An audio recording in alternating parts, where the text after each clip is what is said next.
Hari ni aku nak bawa pergi hiking Explora! So jom.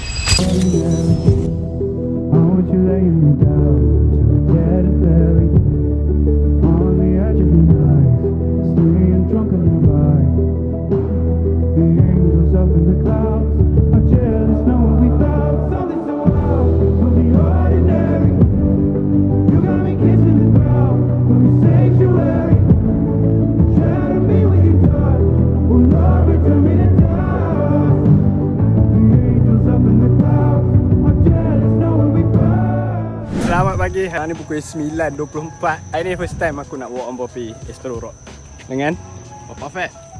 dengan Alisa, Alan. Ni sahabat pemalu. Pak Youth Park B ni. Masuk kat sini. Bagi aku trailer biasa je. Untuk beginner ke apa, senang lah sebenarnya. Betul ke? Okay. Ah ya. Ya, Icam okey walaupun dia tak nak hiking. Dari mana? KL. Dari KL. KL main nak naik Explora. Tu pun lemak kat dia kecil ni. Sampai situ sampai dah. 9.47. Oh, kita nak masuk ke hutan. 9.54. Lepas kembali on track. Mari! Naik dah. Ni juga nak kata untuk beginner tu okey je. So hati-hati dengan pokok ni lah. Yes, cantik abang. Inilah owner Bukit H. Bukan.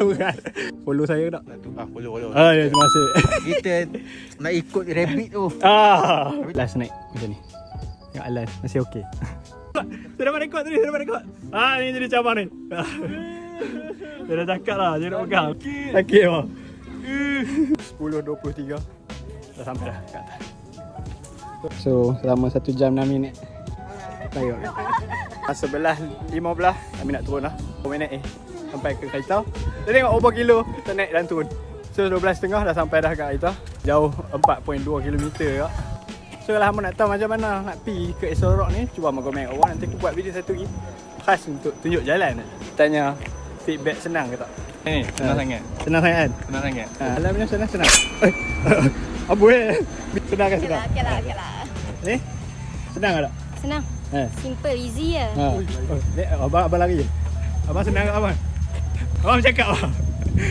Abang ni teruk. So, nak tahu kat mana aku jogging, kat mana aku hiking, jangan lupa follow aku jumpa. Ciao.